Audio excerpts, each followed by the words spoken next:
Welcome back. ఏపీలో ఎన్నికలు కాస్త ముందుగానే జరగనున్నట్లు అనిపిస్తోంది. ముఖ్యంగా చెప్పాలంటే నిన్న కేబినెట్ భేటీ సందర్భంగా సీఎం జగన్ మాట్లాడుతూ తెలంగాణలో ఏ విధంగా వచ్చిందో ఎన్నికల స్కెడ్యూల్ ఇటు ఏపీలో కూడా ముందుగానే వచ్చేటువంటి అవకాశం ఉంటుంది కాబట్టి ఫెబ్లోనే జరగాల్సినటువంటి కార్యక్రమాలు అన్నీ చేయాలి, ఆ తర్వాత కరెంటు కోతలు అవి ఉండేటువంటి అవకాశం ఉంటుంది అని చెప్పేసి ఒక హింట్ ఇచ్చినట్టుగా అనిపించింది. సో ఏపీలో ఎన్నికలు ముందే వస్తాయా అన్నటువంటి సిచ్యువేషన్లో పార్టీల హడావిడి అయితే ఉంది అని చెప్పొచ్చు. అండ్ గతంలో కూడా ఈ ముందస్తుకు సంబంధించి మాట్లాడారు. బట్ ముందస్తు అంటే పూర్తి స్థాయిలో కాదు, ఒక 1 month 15 days అట్లా ముందు వచ్చేటువంటి అవకాశాలు ఉంటాయి. ఈవెన్ సెంట్రల్కు సంబంధించి లోక్సభ ఎన్నికలకు సంబంధించి కూడా అదే విధమైనటువంటి సిచ్యువేషన్ ఉండేటువంటి అవకాశం ఉన్నటువంటి క్రమంలో అటు టీడీపీ హడావిడి, ఇటు వైసీపీకి సంబంధించి వైనాట్ 175 విన్ అన్నటువంటి దిశగా ముందుకెళ్తూ పార్టీల హడావిడి అయితే కనిపిస్తోంది. ముఖ్యంగా రాజకీయ కోణంలో చూస్తే ఖచ్చితంగా గెలిచి తీరాలి అన్న దాంతో పొత్తులు ఎత్తులు ఎవరితో ఉంటారు అనేటువంటి చర్చ కూడా నడుస్తోంది. మరి గెస్టులు రెడీగా ఉన్నారు, మాట్లాడదాం. నారాయణమూర్తి గారు, ఏపీ నవరత్నాల scheme executive vice chairman, YCP అధికార ప్రతినిధి. కృష్ణాంజనేయులు గారు, సీనియర్ జర్నలిస్ట్. నమస్తే అండి, వెల్కమ్ టు ద డిబేట్. మరి కాసేపట్లో మల్లెల లింగారెడ్డి గారు, మాజీ ఎమ్మెల్యే, టీడీపీ నుంచి కూడా జాయిన్ అవుతారు. ముందుగా నారాయణమూర్తి గారు, ఒకవైపు అంటే ఏపీలో ఎన్నికలు ముందస్తుగానే వచ్చే అవకాశాలు అయితే కనిపిస్తున్నాయి, అదే హింట్ ఇచ్చారు అనుకోవచ్చా? ముందస్తు అనేది ఏముందమ్మా, ఇప్పుడు ఎలాగూ మనకి షెడ్యూల్ సహజంగానే ఏప్రిల్లో జరిగే కార్యక్రమం, లాస్ట్ టైం కూడా ఏప్రిల్లో జరిగాయి, మేలో రిజల్ట్ వచ్చాయి. ఇప్పుడు కూడా దేశవ్యాప్తంగా జరుగుతున్నాయి కాబట్టి 7 విడతల్లో జరుగుతాయి అవి. ఆ 7 విడతలు జరిగేటప్పుడు తప్పనిసరిగా ఇప్పుడు ఒక విడతకి 7వ విడతకి, ఫస్ట్ విడతకి 7వ విడతకి మీరు తేడా చూస్తేనే నెలన్నర ఉంటది. అవును. సో ఆ సందర్భంలో 7 నుంచి 10 విడతల్లో జరిగే ఛాన్స్ ఉంటది. 7 నుంచి 10. అవును. సో మనకు వచ్చేది ఏ విడత వస్తుంది అంటే ఎలక్షన్ కమిషన్ నిర్దేశించాలి కదా ఇది. సో ఎలక్షన్ కమిషన్ నిర్దేశించేటప్పుడు ఎప్పుడైనా రావచ్చు.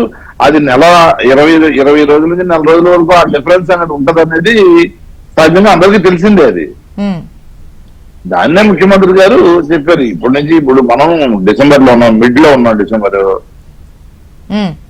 డిసెంబర్ మిడ్ చూస్తే ఇక మధ్యలో ఏముంది, ఇక జనవరి ఒకటే ఉంది. మార్చ్ ఎండింగ్ జరగాలన్నా ఫిబ్రవరిలో మనం నోటిఫికేషన్ వస్తే జనవరి ఒకటే కదా మధ్యలో ఉంది. సో తప్పనిసరిగా మన ఎలక్షన్స్ కి సిద్ధంగా ఉండాలి అనేటటువంటిది ఒక సూచన చేశారు ముఖ్యమంత్రి గారు, చెప్పారు కాబట్టి అది న్యూస్ అయింది. సో అది అందరూ ఆలోచిస్తున్నదే, అన్ని పార్టీలు ఊహిస్తున్నదే, అన్ని పార్టీలు కూడా దానికి వాళ్ళ పనులు వాళ్ళు చేసుకుంటా ఉన్నారు. అయినా ఏపీలో అన్ని పార్టీలు కూడా ఎలర్ట్ గానే ఉన్నాయిలేండి. అంటే ఇప్పటికిప్పుడు వస్తే ఏంటి అన్న భయం లేదు, ఎప్పుడెప్పుడు వస్తాయా అన్నట్టే అన్ని పార్టీలు చూస్తున్నట్టు అనిపిస్తోంది.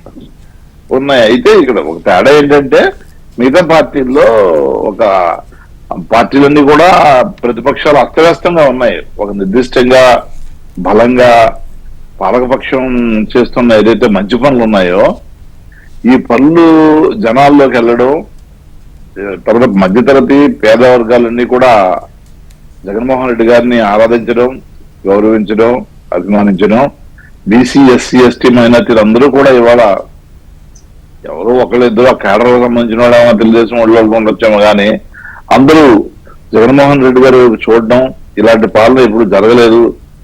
లక్షల కోట్లమ్మా, సుమారుగా 3.5 లక్షల కోట్ల రూపాయలు ఇవాళ పేద ప్రజలందరికీ కూడా ఏ ఒక్కరు కూడా మధ్యలో ఆ 1 రూపాయిని కూడా టచ్ చేసే అవకాశం లేకుండా చాలా ట్రాన్స్పరెంట్ గా ఇవాళ వాళ్ళకి అందుతుంది. అంటే మరి ఏనాడైనా చూసాం మనం.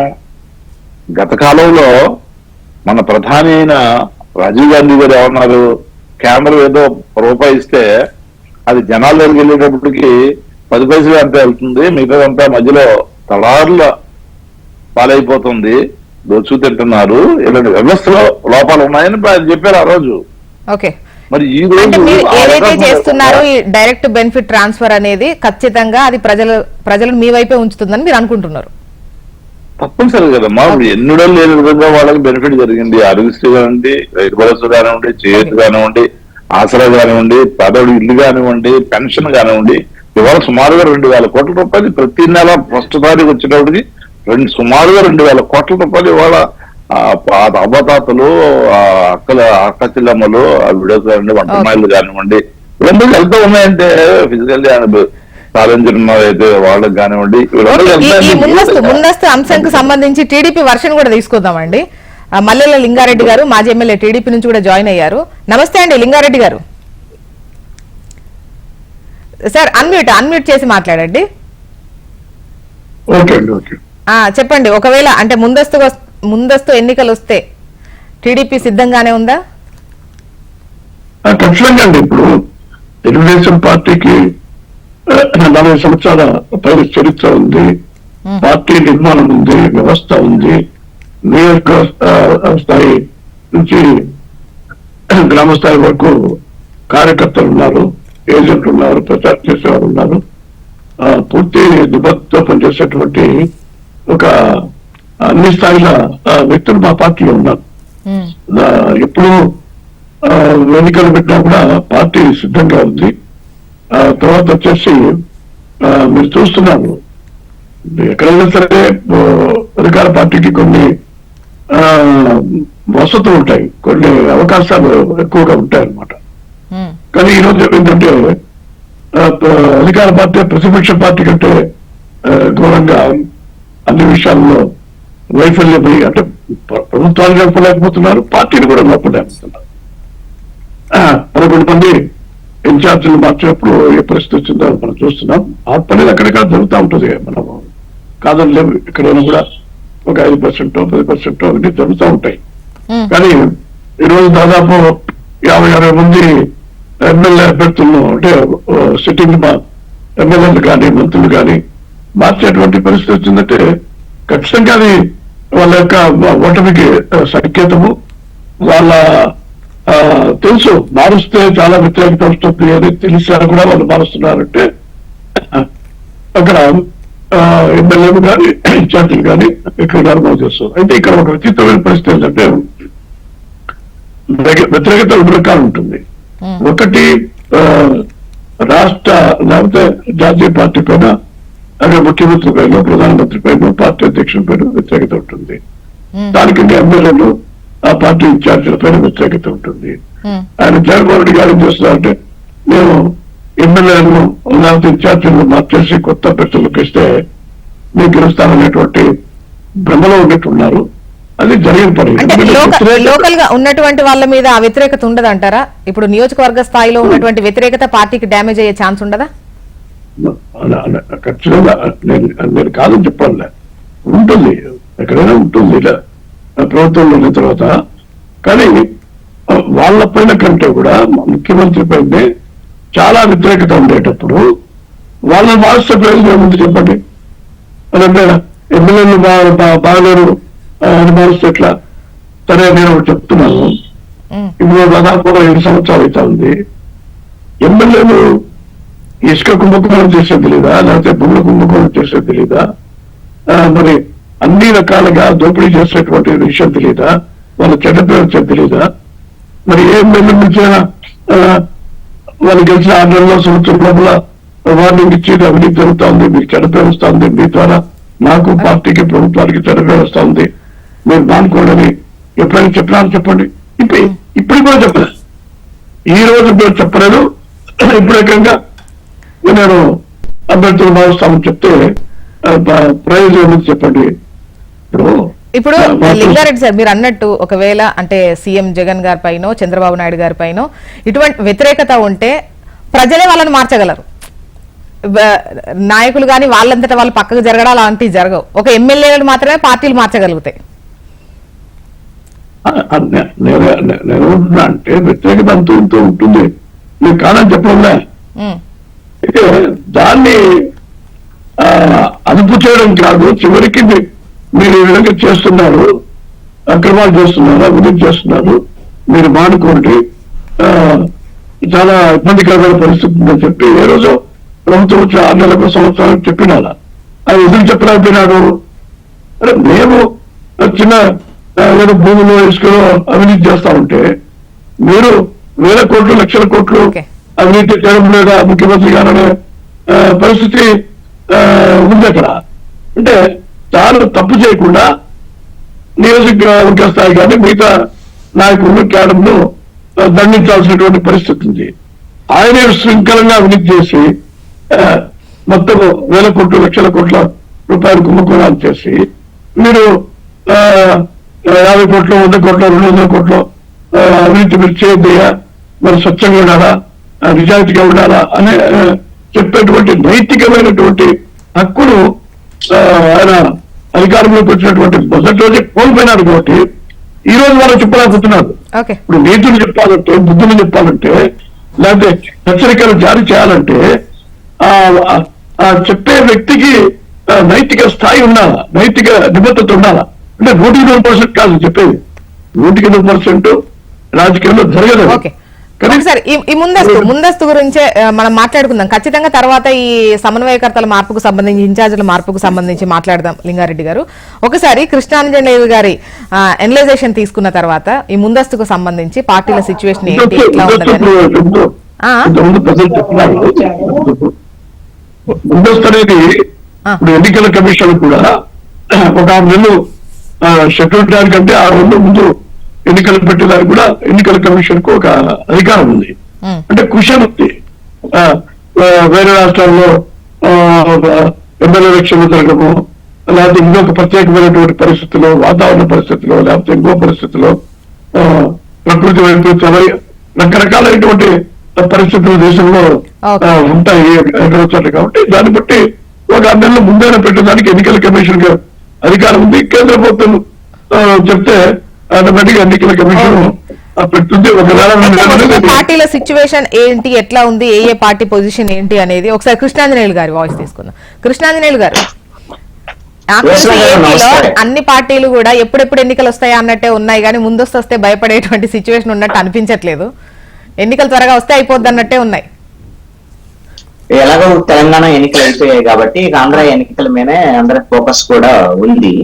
ఈ ప్రతిపక్షాలకు సంబంధించి ఇప్పటికే చంద్రబాబు నాయుడు మొన్న రైతుల పరామర్శకు వెళ్ళినటువంటి సందర్భంలో చెప్పారు, ఆల్రెడీ ఫిబ్రవరిలో ఎలక్షన్ నోటిఫికేషన్ రాబోతుంది, అలర్ట్ గా ఉండండి వాళ్ళ పార్టీ శ్రేణులకి చెప్పారు. పవన్ కళ్యాణ్ కూడా కొన్ని సందర్భాల్లో మాట్లాడుతూ వస్తున్నారు ముందస్తు ఎన్నికలకు సంబంధించిన.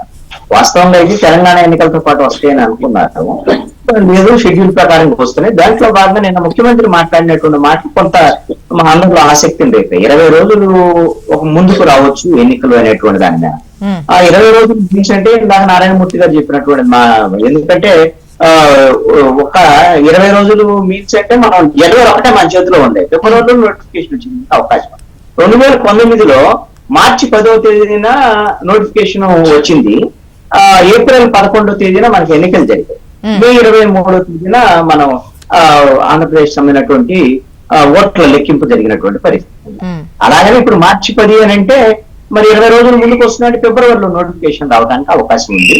దీన్ని బట్టి అన్ని దాదాపుగా ఒక నెల రోజుల తర్వాత ఎన్నికలు వచ్చేటువంటి పరిస్థితి కాబట్టి దాదాపు అన్ని పార్టీలు సర్వసన్నద్ధమైనట్టుగా కనపడదు. అలాగే అధికార పక్షం ఎన్నికలకు సంబంధించినటువంటి కార్యక్రమాలు ప్రారంభించేసింది. ఎందుకోసం అంటే ఆయన 11 నియోజకవర్గాలకు సంబంధించినటువంటి వాళ్ళ మార్పు చేర్పులు మొన్న ఇది ఫస్ట్ ఫేజ్ అని మాత్రమే చెప్పారు ప్రజల రామకృష్ణారెడ్డి. ఇంకా కొంతమందిని మారుస్తామనేటువంటి విషయాన్ని కూడా చెప్పారు.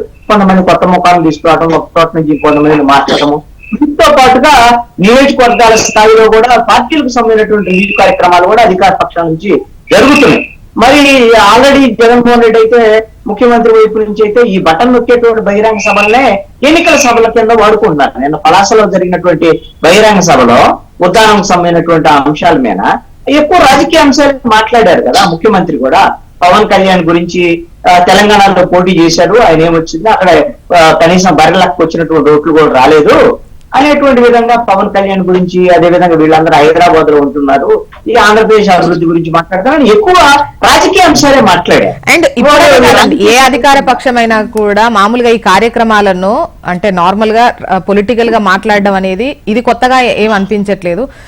ఇది అలవాటు అయిపోయింది అన్ని పార్టీలకు కూడా, ఇక్కడ అక్కడ అని కాదు, మీరు ఎక్కడైనా చూడండి.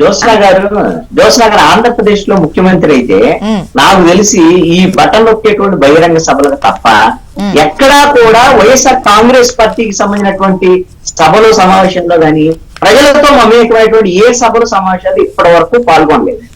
మొత్తం ఈ బటన్ నొక్కేటువంటి బహిరంగ సభలనే రాజకీయ సభల కింద వినియోగించుకుంటున్నారు. మరి అది ఎంత మేరకు ఉపయోగం? అసలు రేపు పొద్దున ఎన్నికలకు వచ్చేసరికల్లా స్టార్ క్యాంపెయినర్ గానే ఒక్క జగన్మోహన్ రెడ్డి ఉన్నారు కదా వైఎస్ఆర్ కాంగ్రెస్ పార్టీకి, ఎవరు లేకుండా కూడా చేశారు. మరి ఆయన అసలు రేపు పొద్దున ఎన్నికల సభల్లో అయినా పాల్గొంటారా లేదా, అసలు జనంతో కలుస్తారా? ఇది కూడా చాలా కీలకమైనటువంటి ఎన్నికలు వచ్చేటువంటి వేళ. కొన్నాళ్ళు ఆయన పదనిద్ర చేస్తారని, ఒక నియోజకవర్గంలో పదనిద్ర చేస్తారని, జనంతో మమేకం అవుతారని, ఇలాంటి చాలా ప్రోగ్రామ్స్ చెప్పారు. ఏ ఒక్కటి కూడా మరి ముందుకు వెళ్ళటం లేదు. మరి బహుశా తెలంగాణ సీఎం కేసీఆర్ మొన్న వరకు ఆయన సీఎం ఉన్నారు కదా, ఆయన కూడా ఎన్నికల సభలో, బహిరంగ సభల్లో ఒక సభల్లో వరకే పాల్గొన్నారు. పెద్ద యాక్టివిటీ అనేది లేదు. మిగతా కేటీఆర్, హరీష్ రావు వీళ్ళు మాత్రము మిగతా యాక్టివిటీస్ లో పాల్గొన్నటువంటి పరిస్థితి. ఆంధ్రప్రదేశ్ లో ఉన్నది వైఎస్ఆర్ కాంగ్రెస్ పార్టీకి ఒక జగన్మోహన్ రెడ్డి మాత్రమే. కాబట్టి ఈయన కూడా సభలకే పరిమితం అవుతారా? మరి ప్రతిపక్షాలకు సంబంధించి ఏంటంటే వాళ్ళు ముప్పేట దాడి చేసేటువంటి పరిస్థితి ఉంది. ఒకవైపు చంద్రబాబు నాయుడు ఆల్రెడీ ఇప్పుడు బెయిల్ తర్వాత బయటకు వచ్చాడు కదా, ఇప్పుడు ప్రెస్ మీట్లతో ముందుకు వస్తున్నాడు చిన్నగా. ఆయన కూడా రోడ్ షోకి వచ్చేదానికి అవకాశం ఉంది.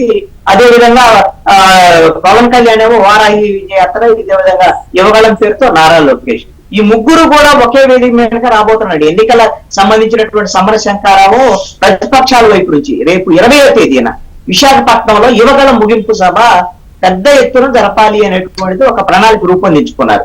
20వ తేదీన బహుశా ప్రతిపక్షాలు ఈ ప్రభుత్వం మీద ఎన్నికలకు సంబంధించినటువంటి ఛాలెంజెస్ తో, ఆ విధమైనటువంటి సవాళ్లతో ముందుకు వచ్చేదానికి అవకాశం ఉంది.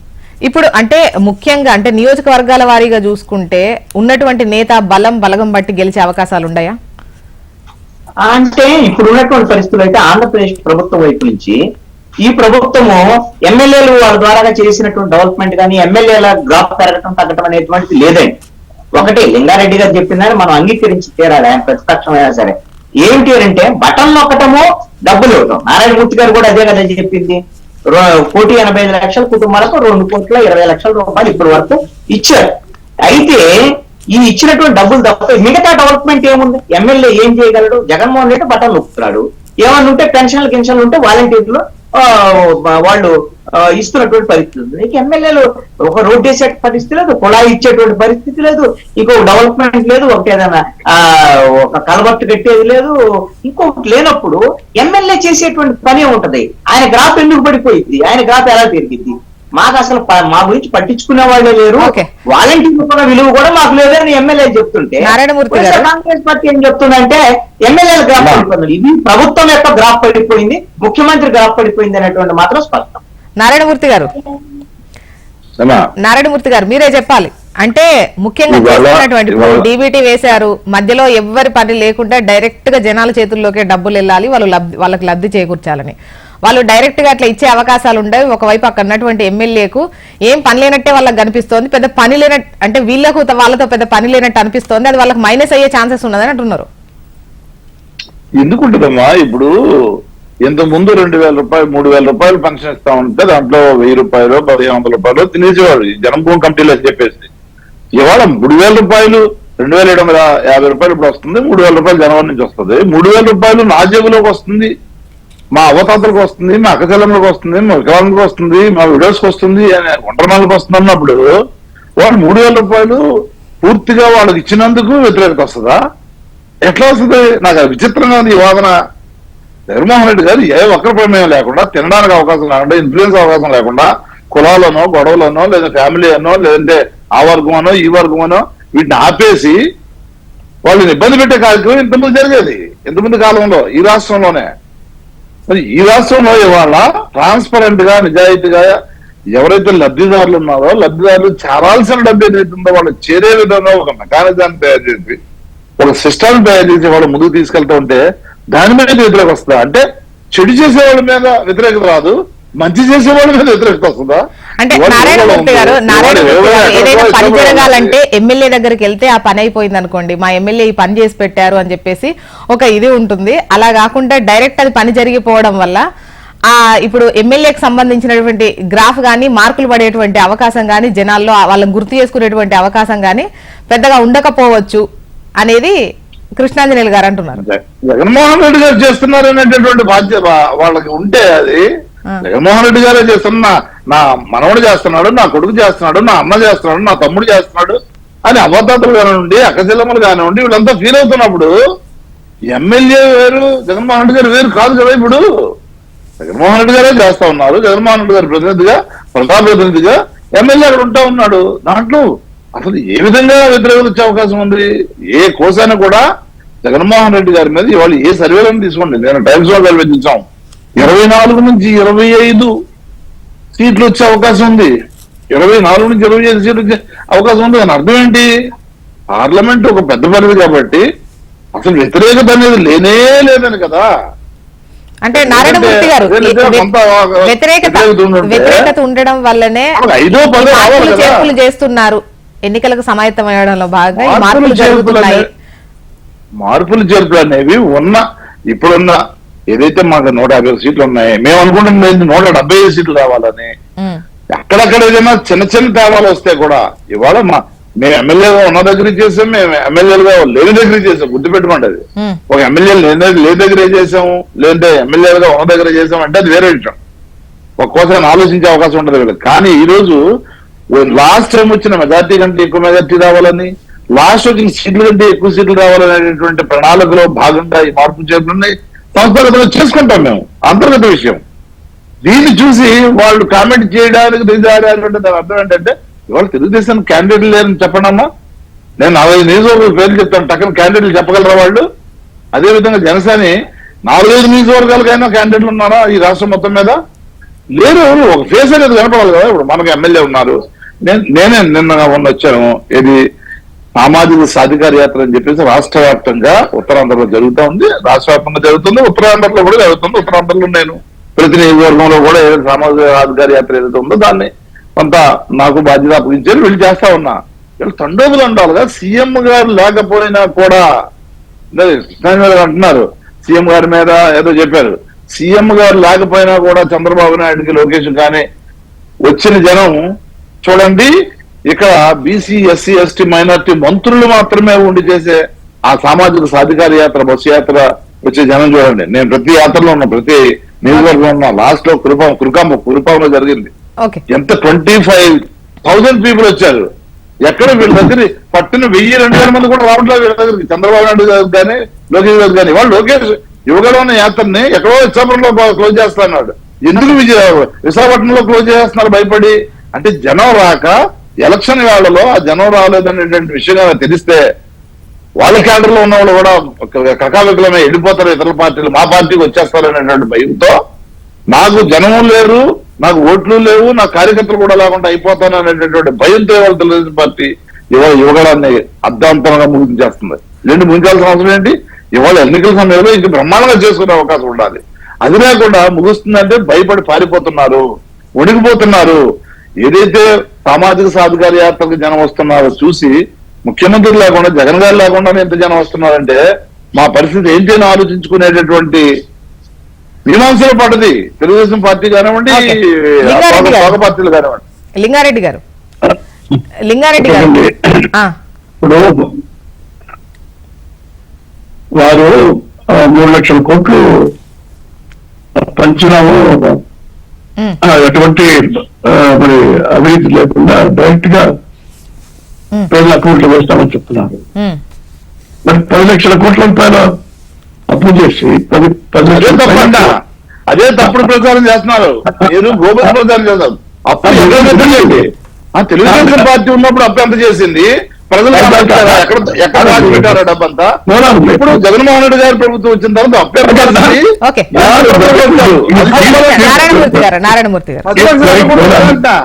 జోష్ణ గారు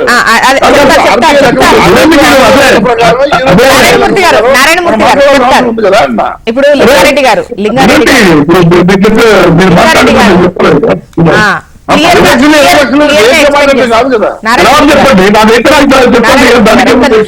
లింగారెడ్డి గారు మాట్లాడండి. ఇప్పుడు ఆయన చెప్పేది 3 లక్షల కోట్లు అంటున్నారు, మేము అంత కూడా కాలేదంటున్నాము. 10 లక్షల కోట్లు పైన అప్పు చేసి 3 లక్షల కోట్లు పంచేది ఏం గొప్ప విషయం అది? మరి మిగతా 7 లక్షల కోట్లు ఎక్కడ పోయినాయి? తర్వాత 2 లక్షల కోట్ల రూపాయల ఆదాయము, పన్నులు, ప్రజల కష్టార్జితం ఎక్కడ పోయింది? మధ్యంలో పెంచిన 70 సంవత్సరానికి 30,000 కోట్లు ఎక్కడ పోయింది?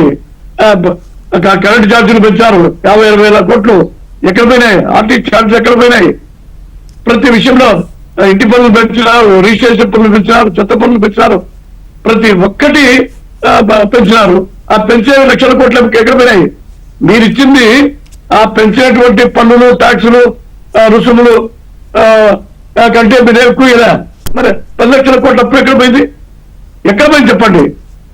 పోలవరం పూర్తి చేస్తారా, లేకపోతే ఏదైనా ప్రాజెక్టు పూర్తి చేస్తారా? చివరికి విభజన చట్టంలో ఉండేటువంటి కడప స్టీల్ ప్లాంట్ కూడా మీరు కాంపౌండ్ కూడా పూర్తి చేయాలి.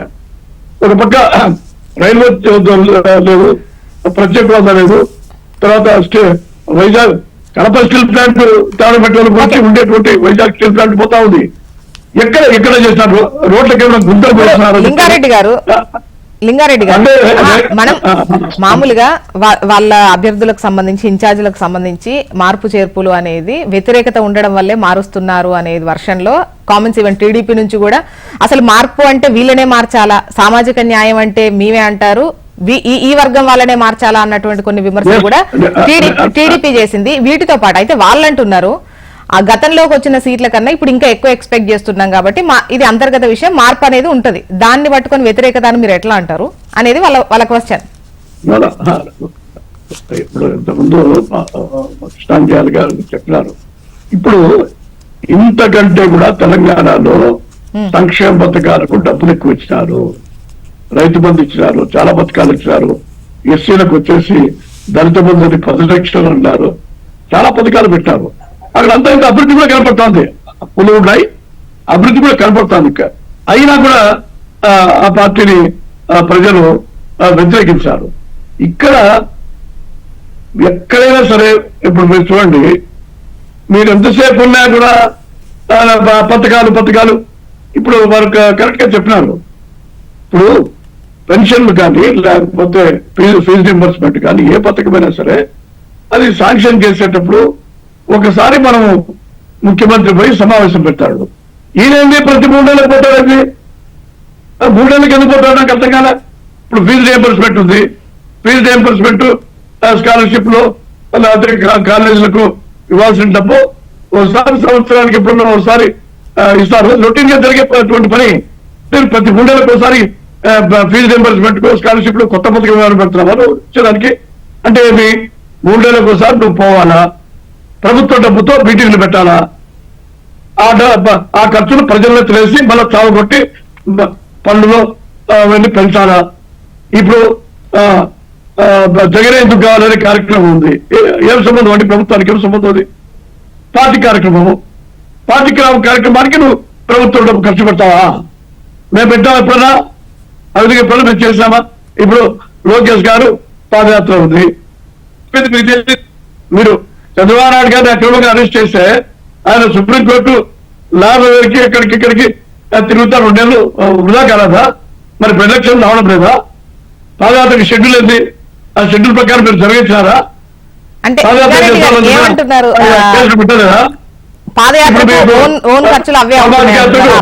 సమాజ యాత్రకు జనం వస్తారా? అసలు ఆ దేశంలో 5,000 కుర్చీలు అయితే దాంతో 4,000 కుర్చీలు ప్రజలకు సంబంధించిన కార్యక్రమాలు చేస్తారు కానీ పాదయాత్ర కూడా అప్లై చేయండి జగన్మోహన్ రెడ్డి గారికి. మా పాదయాత్ర కూడా సార్ మేమేమంటామంటే అది మీ పార్టీ, మీరు 11 మంది కాకపోతే 175 మందిని మార్చుకోండి. మేమేమంటున్నామంటే మార్చడం మీ హక్కు, అది మేము కాదనలే. అయితే మీ మార్పు అనేది మీ ఓటమికి ఎన్నికలు రాకముందే మీ ఓటమికి టోటల్ గా ఓటమికి అది సంకేతం అనేటువంటి విషయాన్ని మేము తెలియజేస్తున్నాం. మారిపోతుంది అంటున్నారు. ఏనాడైనా ప్రజల్లోకి వెళ్ళారా? 5 సంవత్సరాలు పరిపాలించారు కదా, ఏనాడైనా ప్రజల్లోకి ఎమ్మెల్యే వెళ్ళాడా? మార్పు ఎవరు ఎప్పుడు చెప్తా చూడండి. మధ్యప్రదేశ్ కానీ రాజస్థాన్, ఇప్పుడు పార్టీలకు సంబంధించి వెళ్తున్నటువంటి క్రమంలో ఇంతకుముందు నారాయణమూర్తి గారు అన్నారు అటు టీడీపీకి సంబంధించి అంటే ఎమ్మెల్యేలకు అంటే మిగతా వాళ్ళే అంటే వాలంటీర్స్ కావచ్చు, లేదంటే డైరెక్ట్ బెనిఫిట్ ట్రాన్స్ఫర్ ఏదైతే ఉందో వాటి వల్ల కావచ్చు, ఎమ్మెల్యేల గ్రాఫ్ కు సంబంధించి పెద్ద మార్కులు ఏం పడట్లేదు, ఈ మార్పు అనేది అది వ్యతిరేకతతోనే వచ్చినటువంటి మార్పు అని ఇటువంటి చేస్తున్న కామెంట్స్ వల్ల అటు టీడీపీకి సంబంధించి కావచ్చు, జనసేనకు సంబంధించి కావచ్చు, నేతలు ఎవరు అసలు ఎవరిని నిలబెడుతున్నారు, అడిగితే టక్కున 10 నియోజకవర్గాలకు సంబంధించి చెప్పగలిగే పొజిషన్ లో ఉన్నాయా అని చెప్పేసి నారాయణమూర్తి గారు ఇంతకుముందు ఒక క్వశ్చన్ లేవనెత్తారు. జ్యోత్స్న గారు, ఇందాక నారాయణమూర్తి గారు ఏమంటారు, మా ముఖ్యమంత్రి గారు అందరికి డబ్బులు ఇచ్చేస్తున్నారు కాబట్టి ముఖ్యమంత్రి గారి ఆయన చూసి ఓటు వేస్తారు, ఆయన చరిష్మా చూసి వస్తాయి ఓట్లు అంటున్నారు. చరిష్మా, మరి అవి నిజంగా అలాంటి చరిష్మా చూసి వచ్చేటువంటి పరిస్థితి ఉంటే ఎమ్మెల్యేలు ఎందుకు మార్చాలి? వాళ్ళు ఎవరు నిలబెట్టినా గెలుస్తారు అనేటువంటి కదా గతం నుంచి చెప్తున్నటువంటి. వాళ్ళు మారుస్తున్నారంటే అర్థమైంది, ఎమ్మెల్యేలకు రాపడిపోతున్నాయి, ఎమ్మెల్యేలు వ్యతిరేక. దట్ మీన్స్ ఒక 50 మంది 60 మంది మీద వ్యతిరేకత ఉంది, వాళ్ళని మారుస్తున్నాం. లేదు కొంతమంది నీకు ఒక నియోజకవర్గం నుంచి ఇంకో నియోజకవర్గం మారుస్తున్నారు, ఇట్లా 70-80 మంది మారుస్తున్నారు అంటే అర్థం ఏమిటంటే ఇంతమంది మీద వ్యతిరేకత, ఇది ప్రభుత్వం మీద వ్యతిరేకత కదా. నేను అదే అన్నాను, నేను ఏమన్నా ఇంకా ఎక్కువ మెజార్టీ తీసుకురావడానికి ఇంకా ఎక్కువ 175 మీకు ప్రభుత్వం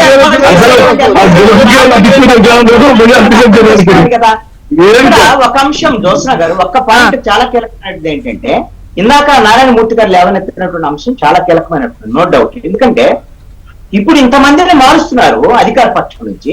ఇప్పుడు 11 మంది 11 నియోజకవర్గాలు మార్చి రేపు పొద్దున ఒక 50 వరకు మారుస్తారు అంటున్నారు.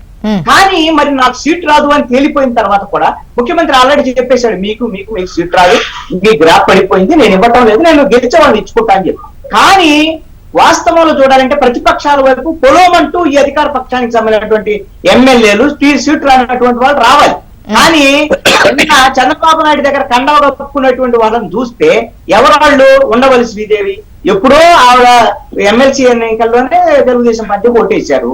అదే విధంగా మేకపాటి చంద్రశేఖర్ రెడ్డి, ఇలాగా వీళ్ళు పాత వాళ్ళు తప్ప కొత్తగా ఈ విధమైనటువంటి వలసలకు సంబంధించినటువంటి విషయంలో ఎందుకు తెలుగుదేశము జనసేన వైపు రావటం లేదు అంటే, తెలుగుదేశం జనసేన బలంగా ఈ ప్రతిపక్షం ఉంది, రేపొద్దున అధికారంలోకి వస్తుంది అనేటువంటి ఒక వేవ్ను క్రియేట్ చేయటంలో వీళ్ళిద్దరు కలిసిన తర్వాత కూడా దాంట్లో ఏదైనా మిస్ అవుతున్నారా? ఇంకా వైఎస్ఆర్ కాంగ్రెస్ పార్టీ మీదే మరి ఈ ఎమ్మెల్యేల యొక్క ఆందోళన ఏంటంటే, మనం ఇప్పుడు వైఎస్ఆర్ కాంగ్రెస్ పార్టీ టికెట్ రాదు, రేపు పొద్దున తెలుగుదేశం జనసేనలో చేరేవంత ఆ ప్రభుత్వం రాకపోతే ఇబ్బంది కదా అనేటువంటి ఆలోచనతో ఆగిపోతున్నారు అనేటువంటి ఒక డౌట్ వస్తుంది. ఇది ఎప్పుడు ఉందంటే ఎమ్మెల్సీ ఎన్నికలు జరిగినటువంటి ఆ సందర్భంలో 4 వెళ్ళిపోయిన తర్వాత తెలుగుదేశం వాళ్ళు అన్నారు మాకు 16 మంది చర్చలో ఉన్నారు, 30 మంది చర్చలో ఉన్నారు. నిజమే కావాలా వైఎస్ఆర్ కాంగ్రెస్ పార్టీ వాళ్ళు తెలుగుదేశం జనసేనలో వెళ్ళిపోయేటువంటి పరిస్థితి ఉంది కావాలా అనేటువంటి ఒక వాతావరణం వచ్చింది. కానీ ఈ రోజున జగన్మోహన్ రెడ్డి ఒక ధీమాతో ఎమ్మెల్యేలని ఈ రోజున నియోజకవర్గాల వారికి అందరూ మార్చేస్తున్నాను, నేను మీకు సీట్లు ఇవ్వను అనేటువంటి విధంగా ఎందుకు ధైర్యంగా వెళ్ళగలుగుతున్నాడు అని అంటే ఇది ప్రతిపక్షాల యొక్క బలహీనత అని నేను అనుకుంటున్నాను. ఆ విధమైనటువంటి స్థాయిలో ఒక కాన్ఫిడెన్స్ ని క్రియేట్ చేయటంలో మేము ప్రత్యామ్నాయం అవుతాం, రేపొద్దున అధికారంలోకి వస్తాం, ఈ ప్రభుత్వం ప్రజా వ్యతిరేక విధానాలను అవలంబిస్తున్నటువంటి మాట వాస్తవం. వైఎస్ఆర్ కాంగ్రెస్ క్లారిటీ ఇచ్చారు, గతంలో కలిసి వెళ్తారా లేదా అన్నటువంటి సిచ్యువేషన్ నుంచి కలిసి వెళ్తాం అన్నటువంటి క్లారిటీ ఇచ్చినాక కూడా ఆ సిచ్యువేషన్ రావట్లేదంటారా? ఎందుకు రావటం లేదంటే రాలేదు అని నా అభిప్రాయం. ఎందుకు ఈ మాట అంటున్నానంటే ఇద్దరు కలిసారు, ఆల్రెడీ ఇద్దరు కలిసి వెళ్తున్నారు, రేపొద్దున బీజేపీ కూడా వస్తుందని కూడా చెప్తున్నారు, ముగ్గురు కూడా కలిసి వెళ్ళొచ్చు కూడా. కానీ ప్రభుత్వం మీద ఉండేటువంటి వివిధ వర్గాల్లో ఉండేటువంటి అసంతృప్తి వ్యతిరేకతని తమకు అనుకూలంగా ఓటుగా మార్చుకునేటువంటి విధంగా చేయటంలో, ప్రజల్లోకి వెళ్ళటంలో, ప్రజలతో ప్రజా సమస్యలతో మమేకం కావటంలో ప్రతిపక్షాలు విఫలమైనవి నా అభిప్రాయం. ఎందుకు ఈ మాట అంటున్నా అంటే ప్రతిపక్షంలో ఉన్నప్పుడు జగన్మోహన్ రెడ్డి ఏం చెప్పాడు ఆ రోజున, బాధుడే బాధుడు ఈ ప్రభుత్వం ఉంటే బాధుడు అన్ని పెంచేశారు, రేపు పొద్దున మా ప్రభుత్వం వస్తే ఏం పెంచం అని అన్నారు. ఇప్పుడు జగన్మోహన్ రెడ్డి చేస్తుంది ఏంటి? కరెంట్ ఛార్జీలు పెంచాడు, ఆర్టీసీ ఛార్జీలు పెంచి చెత్త పన్ను వేశాడు, ఇంటి పన్ను వేశాడు, పెట్రోల్ డీజిల్ ధరలు అసలు నిత్యావసరాల ధరలు ఏమైనా పెరిగినాయి. మరి వాటి మీద ఈ రోజున తెలుగుదేశము జనసేనకు సంబంధించినటువంటి విషయంలో ప్రజల్లో ఉండేటువంటి ఈ అసంతృప్తి ఈ వ్యతిరేకతనే వాళ్ళు తమకు అనుకూలంగా మలుచుకోవటంలో ఎక్కడున్నారు? అందుకనే ఈ రోజున భరోసా రావటం. లింగారెడ్డి గారు మీరే చెప్పాలి, అంటే వ్యతిరేకత ఉంది కానీ అది క్యాష్ చేసుకోలేని పొజిషన్ లో టీడీపీ జనసేన అంటే పొత్తుందా? ఒకటి వాళ్ళు ఏం చెప్తున్నారంటే అక్కడ టికెట్ రావడంతో మీరు ఎందుకు రావడం లేదో చెప్పి అడుగుతుంటారు. అక్కడ టికెట్ రాకపోతే ఇక్కడికి వచ్చి ఇక్కడ టికెట్ అడుగుతారు. ఇక్కడ టికెట్ ఇవ్వాలంటే మా దగ్గర ఆల్రెడీ క్యాండిడేట్ ఉన్నారు కదా. వాళ్ళు వస్తున్నారా అనేది, మీరు ఇస్తున్నారా లేదా కాదు, వాళ్ళు ఇస్తున్నారా అనేది కృష్ణాంజనేయులు గారు అడుగుతున్నారు. ఆ సమస్య అదే ఇప్పుడు ఉండవల్లి శ్రీదేవి గారు క్యాండిడేట్ లేరా? క్యాండిడేట్ లేరా మీ దగ్గర? నారాయణమూర్తి ప్లీజ్. ఇప్పుడు కొంతమంది టికెట్ ఇచ్చినారా ఇవ్వకపోయినా కొంతమంది వచ్చారు ఉంటారు. చాలా మంది మాకు మేము టికెట్ రాకపోతే మీరు టికెట్ ఇస్తానని అడుగుతారు. మాకు పాత క్యాండిడేట్ ఉంటారు కాబట్టి మేము టికెట్ ఇవ్వలేము. ఇవ్వలేనప్పుడు వాళ్ళని చేర్చుకోలేము. ఇప్పుడు ఇంతకు ముందు కూడా ఇదే విధంగా చేర్చుకొని దెబ్బతిన్నాము. మేము 23 మందిని మేము చేర్చుకున్నాము. వైఎస్ఆర్ పార్టీ నుంచి ఎమ్మెల్యే చేర్చుకున్నాము. మాకేం పెద్ద రిజల్ట్ రాలే. దానివల్ల పార్టీకి అంత పెద్ద ప్రయోజనం రాలే. అటువంటి అనుభవాలు మాకు ఉన్నాయి. అంతేగాని ప్రతి వాళ్ళని చేర్చుకోం కదా. ఇప్పుడు ఆయన కొడాలి నానినో లేకపోతే ఉల్లమనేని వంశీనో కూడా వస్తామంటారు. చేసుకుంటామా? నేను అంటున్నా ఎగ్జాంపులే ఊహించుకోకండి సార్, ఊహించుకోండి. నేను అంటున్నా అన్నా కూడా ఇచ్చే పొజిషన్ ఇప్పుడు టీడీపీలో లేదు. టీడీపీకి బలమైన నాయకులు ఉన్నారు అని చెప్పేది మీ వర్షం. ఎందుకంటే కొడాలి నాని 4 సార్లు నెగ్గుతున్నారు కాబట్టి ఇక్కడ అవతల క్యాండిడేట్ ఉన్నాడు. అట్లా ఎవరంటే వాళ్ళు ఎట్టి చేసుకుంటాము. ఇప్పుడు ఇష్టం వచ్చే చంద్రబాబు గారు తిట్టింటారు, లేకపోతే లోకేష్ గారు తిట్టింటారు, పార్టీని తిట్టింటారు, రచ్చరచ్చ చేసింటారు అనవసరంగా. వాళ్ళందరూ చేసుకొని మేమేం చేస్తాం? తిట్టడం లేదు చెప్పండి. తిట్టారు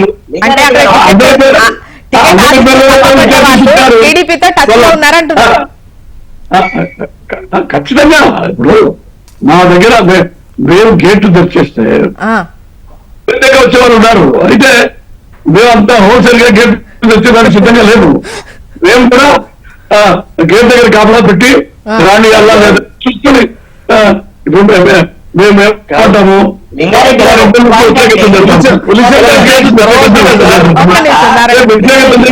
చెప్పి వాళ్ళు మేము చేసుకుంటే ఏం బాగుంటుంది కదా.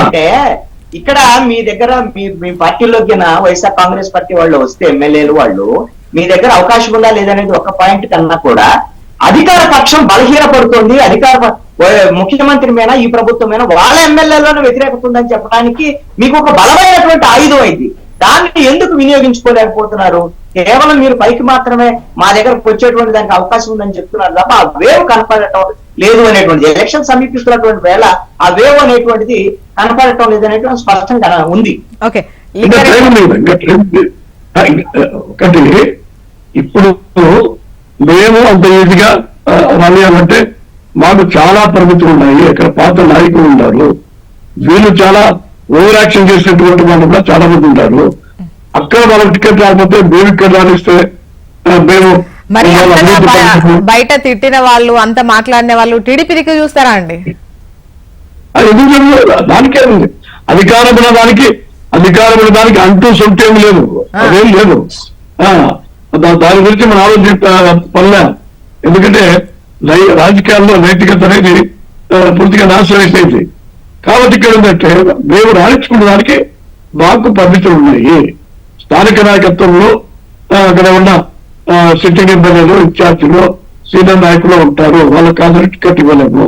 రెండోది ఏంటంటే టికెట్ ఇవ్వకపోయినా కూడా వచ్చేవాళ్ళు ఉన్నారు. అయితే వాళ్ళు వచ్చి ఇక్కడ డిస్టర్బెన్స్ చేస్తా ఉంటే రోజు మాకు పంచాయతీలు ఉంటాయి. నేను చూసినామని చెప్తున్నా. ఉత్తర పార్టీ నుంచి వచ్చి తెలుగుదేశం పార్టీ కర్తలందరినీ తొక్కిపడేసి వాళ్ళ నాశనం చేసి వాళ్ళంటే వచ్చిన ఉద్యమాలు తీసుకొని వచ్చి వాళ్ళందరికీ అధికారాన్ని అప్పచెప్పి పార్టీ కార్యకర్తలందరూ కూడా నాశనం చేసే సందర్భాలు ఉన్నాయి. కాబట్టి వైసీపీ నుంచి వచ్చే వాళ్ళు ఉంటే అవకాశం లేదు అంటారు, స్పేస్ లేదని చెప్తున్నారు లింగారెడ్డి గారు. అంతేనా గారు? ఎస్, ఇప్పుడు మేము చెప్తున్నామంటే ఇప్పుడు మాకు అభ్యర్థులు లేకపోతే మేము తీసుకోవాలా, మా క్యాండిడేట్ లేకపోతే తీసుకోవాలా? మా అభ్యర్థుల మధ్య పోటీ ఉన్నప్పుడు వీళ్ళందరినీ ఎందుకు తీసుకుంటాం? అంటే స్క్రూటనైజ్ చేసి ఎవరు తీసుకోవాలా లేదా అనేటువంటి విషయాలు, చాలా విషయాలు స్థానిక నాయకత్వం వాళ్ళు వచ్చే వాళ్ళ లింగారెడ్డి గారు 135 నియోజకవర్గాల్లో 64 నియోజకవర్గాల్లో నియోజకవర్గ కన్వీనర్లు లేనటువంటి పరిస్థితి. ఇది వాస్తవమైనటువంటి పరిస్థితి కదా. అంటే 1/3 సగం వరకు 64 మంది నియోజకవర్గాలకి కన్వీనర్ లేరు అంటే ఎంత బలహీనంగా ఉన్నట్టు. ఒక 40 ఏళ్ల పార్టీ మీరు బయటికి చెప్పినంత అంత పటిష్టంగా ఏం లేదండి. మీరు నియోజకవర్గాలకు ఇన్ఛార్జ్ ఉన్నారు. చాలా వరకు పోటీ చేసిన వాళ్ళు ఇన్ఛార్జ్ ఉన్నారు. ఏదో ఒక 5-6 చోట్ల ఆ పార్టీ బాండ్ వాళ్ళ ప్లేస్ లో వేరే వాళ్ళు కొత్త వచ్చారు తప్ప మేము ఇట్లా. ఓకే, నారాయణమూర్తి గారు అంటే ఇప్పుడు వెళ్ళకపోయినా కూడా సమయం కోసం చూస్తున్నారు. అంటే ఒక 11 మంది వరకు సంబంధించి ఒక క్లారిటీ ఇచ్చినటువంటి సిచ్యువేషన్ ఉంది. రేపటి రోజున ఇంకా మారుస్తామన్నారు. మీకు అంతర్గతంగా కూడా అన్న సర్వేలో మీరు వచ్చేటట్టు లేరు, ఇస్తలేము, గౌరవంగా తప్పుకోండి అని చెప్పినటువంటి మాటలు కూడా కొన్ని అంటే బయటకు వస్తున్నటువంటి క్రమంలో వాళ్ళు కూడా ఆలోచిస్తున్నారు. మున్ముందు వెళ్ళేటువంటి అవకాశాలు అయితే ఉన్నాయి, అసంతృప్తులు అయితే నేతలు ఉన్నారు. ఏ విధంగానూ కూడా అసంతృప్తి అనేది కొంత అంటే ఒకసారిగా మనకి ఆయన మీద ఆ కింద ఉన్న క్యాడర్ తోట ఏదైనా ఇబ్బంది ఉండడం వల్ల మార్పులు చేర్పులు జరిగితే ప్రజలలో ఏ విధమైన వ్యతిరేకత లేదు. ప్రజలు ఫ్యాను జగన్మోహన్ రెడ్డి గారు. ఇక మధ్యలో పార్టీ సంబంధించిన నాయకుల మధ్య ఇది అంతర్గతమైన పూర్తి అంతర్గతం. పార్టీ నాయకుల మధ్య లేదంటే ఎమ్మెల్యే గారి మధ్య ఏదన్నా కొంత మెజారిటీ తగ్గుతుంది. ఓడిపోయే కార్యక్రమం ఎక్కడా ఉండదు. మెజారిటీ తగ్గే అవకాశం ఉందంటే మెజారిటీ వచ్చే దగ్గరికి పంపించే కార్యక్రమం చేస్తామన్నారు జగన్మోహన్ రెడ్డి గారు. అయితే దీంట్లో 23 మందిని ఆ రోజు తెలుగుదేశం పార్టీ తీసుకుంటూ ఏం జరిగిందో తెలుసు. ఇవాళ 23 మందిని కూడా అసెంబ్లీలో ఎవరున్నారో తెలుసండి మీకు? ఒకే ఒక వ్యక్తి ఉన్నాడు, గొట్టిపాటి రవి. అతను తప్ప మిగతా వాళ్ళందరూ కూడా ఓడిపోయారు. సో ఆ పార్టీని విశ్వసించరు, ఆ నాయకుల్ని విశ్వసించరు. అక్కడ ఇవాళ జగన్మోహన్ రెడ్డి గారి మీద పూర్తి విశ్వాసంతో ఉన్నారు ఎమ్మెల్యేలు కానివ్వండి, క్యాడర్ కానివ్వండి. సో ఆ అభిప్రాయ సేకరణ చేసిన తర్వాత ప్రజాస్వామ్యం అంటే అందరికీ ఆమోదయోగ్యంగా అభిప్రాయ సేకరణ చేసిన తర్వాత తీసుకున్న నిర్ణయానికి అందరూ కట్టుబడి ఉన్నారు. అక్కడ లోకల్ ఉన్న లీడర్లు, అదేవిధంగా ఎమ్మెల్యేలు అందరూ కూడా పూర్తిగా విశ్వాసంతో కట్టుబడి ఉన్నారు. మళ్ళీ ఎవరైతే అవకాశం ఒకవేళ దక్కలేదో వాళ్ళకి బ్రహ్మాండమైన గౌరవం దక్కుతుంది, పదవులు లభిస్తాయి. అన్ని విధాలకు కూడా వాళ్ళకి ఏ విధమైన ఒకవేళ మీరు ఇప్పుడు ఇవ్వకపోయినా కూడా మిమ్మల్ని వదిలి వెళ్లరు మీ నేతలు అన్న కాన్ఫిడెన్స్ లో వైసీపీ ఉంది. 100% ఎవరు వదిలి వెళ్ళరమ్మా. వదిలి వెళ్ళే ప్రసక్తే లేదు. వాళ్ళు జగన్మోహన్ రెడ్డి గారి మాట మీద నమ్మకం ఒకటి, తర్వాత ఆయన్ని గౌరవించే కార్యక్రమంలో ఇది ఇవాళ ఈ అవకాశం కాబట్టి ఇంకా ఇంతకంటే పెద్ద అవకాశం ఇస్తారు.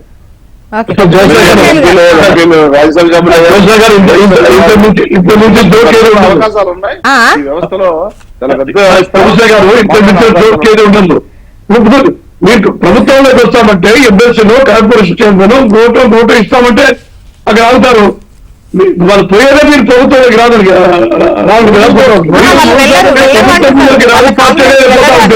ప్రభుత్వంలోకి ఇస్తామంటే ఏం చెబుతారు? వాళ్ళని వదిలేసి వెళ్ళరన్న కాన్ఫిడెన్స్ లో ఉన్నారు వాళ్ళు.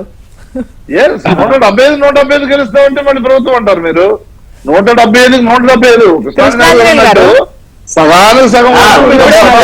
అంటే ఆ వ్యతిరేకతను టీడీపీ జనసేన అంటే క్యాష్ చేసుకోలేకపోతున్నాయి, వాళ్ళ వైపు తిప్పుకోలేకపోతున్నారు అని చెప్పి ఒకటైతే, ముఖ్యంగా చెప్పాలంటే రేపటి రోజున బీజేపీ కలుస్తుందా కలవదా అన్నటువంటి కొన్ని లెక్కలు. అండ్ దాంతో పాటు ముఖ్యంగా చెప్పాలంటే ఇప్పుడు వైసీపీ ఒకవేళ ఇవ్వకపోయినా రేపటి రోజున పదవులకు సంబంధించి కావచ్చు, ఎందుకంటే గతంలో కూడా చూసాం అంటే గెలిచిన వాళ్ళకే 2.5 సంవత్సరాలు ఒకరు, 2.5 సంవత్సరాలకు ఒకరికి పదవులు ఇచ్చినటువంటి సిచ్యువేషన్ లో ఇక్కడ ఉంటే పదవులు ఖచ్చితంగా ఏదో ఒక రూపేణ వస్తాయి అనేది ఒకటి చెప్పే ప్రయత్నం వైసీపీ నుంచి ఉంటుంది. వైసీపీ నుంచి అంటే మీరు ముఖ్యమంత్రి జగన్మోహన్ రెడ్డి 6 నెలల క్రితము ఇంత ధైర్యంగా వాళ్ళ ఎమ్మెల్యేలకు చెప్పలేకపోయారండి. నేను మీకు అవకాశం గ్రాఫ్ పెంచుకోండి అని చెప్పారు, కానీ టికెట్ లేదు ఇవ్వను అనేటువంటి అంత ధైర్యంగా చెప్పాలి. ఈ రోజు చెప్తున్నారు మీరు ఇంకొక అవకాశం ఇస్తానన్నా మీకు, మీరు ఇప్పుడు మాత్రం తప్పుకోండి, ఇది వేరే వాళ్ళకి ఇస్తాను అని ధైర్యంగా చెప్పగలుగుతున్నారు. కారణం ఏంటంటే వెళ్ళరు అనేటువంటి ఆ ధైర్యమే ఈ రోజున జగన్మోహన్ రెడ్డి దగ్గర. కారణం ఏంటంటే ఇప్పుడు సపోజ్ తెలుగుదేశము జనసేనలోకి వెళ్ళిన తర్వాత ప్రభుత్వం వస్తారా అదని ఒక అనుమానం అయితే, రెండవది ఏమిటి అంటే చంద్రబాబు నాయుడు హామీ ఇస్తే ఆ హామీని అమలు చేస్తాడా లేదా, ఇచ్చినటువంటి హామీని అనేటువంటిది కూడా ఉందండి. ఎందుకంటే ఇది కూడా చూస్తారు. జగన్మోహన్ రెడ్డి ఏంటి అంటే ఎవరు ఏమనుకున్నా సరే, నా ఇప్పుడు ఈ రోజున 52 మంది సలహాదారులు పెట్టుకున్నాడంటే ఎవరన్నా పెట్టుకుంటారండి 52 మంది సలహాదారు? ఇది రాజకీయ పునరావాస కేంద్రం. వాళ్ళు తన మంత్రులందరూ కూడా ఆ విధమైనటువంటి అవకాశాలు ఇచ్చుకోవటము, అదే విధంగా 1350 నామినేటెడ్ పోస్టులు ఉంటే 940 నామినేటెడ్ పోస్టులు ఒక్క సామాజిక వర్గం వాళ్ళకి ఇచ్చుకున్నాడు ఆయన. ఆ విధమైనటువంటి ఏం చేయాలనుకుంటే చేసేస్తాడు. నామినేటెడ్ పోస్టుల విషయంలో కూడా అవసరమైతే ఎప్పటికప్పుడు ఫిల్ చేస్తున్నాడు. మళ్ళీ గ్యాప్ రాగానే మళ్ళీ అవగానే మళ్ళీ ఏంటనే లేదు. ఈ చంద్రబాబు నాయుడు వచ్చేసరి కదా నామినేటెడ్ పోస్టులు సాగతీతే ఉంటది, ఇచ్చినటువంటి హామీలు అమలు చేయనటువంటి ఇవన్నీ కొన్ని అపనమ్మకాలు అనేటువంటి మాత్రం ఖచ్చితంగా చంద్రబాబు నాయుడు మీద ఉన్నాయి. అవి ఆయన పోగొట్టుకోవాల్సిన అవసరం ఉంది. అయితే ఈ మార్పు మాత్రం నేను ఒకటి చెప్పగలనండి. ఈ మార్పు చేర్పుల వల్ల ఎమ్మెల్యేలు మార్చడం వల్ల, ఎమ్మెల్యేల ముఖాలు మార్చడం వల్ల ఈ ప్రభుత్వం మీద ఉండేటువంటి వ్యతిరేకతతో గెలుస్తాం అనేది మాత్రం అనుకుంటే మాత్రం తప్పని. వ్యతిరేకత ఉండగానే గెలుస్తాను. మీకు ఒక ఉదాహరణ చెప్తాను. మీకు మన తెలంగాణ ఎన్నికలకు ముందు 4 నెలల ముందే కదా కర్ణాటక ఎన్నికలు జరిగినాయి. కర్ణాటక ఎన్నికల్లో బీజేపీ వాళ్ళు 32 మంది ఎమ్మెల్యేలకు సీట్లు ఇవ్వలేదు. 50 మందికి కొత్త ముఖాలకు ఇచ్చారు. అయినా సరే అక్కడ కర్ణాటకలో బీజేపీ ఓడిపోయింది. కాంగ్రెస్ కి అవకాశం ఇచ్చారు. అంటే వన్స్ ఒకసారి ప్రభుత్వం మీద వ్యతిరేకత వచ్చిన తర్వాత అది ఎమ్మెల్యేల మీద వ్యతిరేకత, ప్రభుత్వం మీద వ్యతిరేకత డిసైడ్ అయిపోతారు. ఈ మార్పులు అనేవి ఇప్పటి వరకు అయితే 11 స్థానాల్లోనే ఉన్నాయి. ఇంకా ఎన్ని మారుస్తారు? ఆ మార్చిన వాళ్ళందరూ కూడా వైసీపీని కాకుండా అటు టీడీపీని చూస్తారా లేదా అనేది మున్ముందు తెలుస్తుంది. అండ్ చూద్దామండి, స్కెడ్యూల్ కూడా ముందే వచ్చేటువంటి అవకాశాలు ఉన్నాయి అంటున్నారు. అండ్ ఏం జరుగుతుందో. And thank you so much అండి డిస్కషన్ లో పార్టిసిపేట్ చేసినందుకు.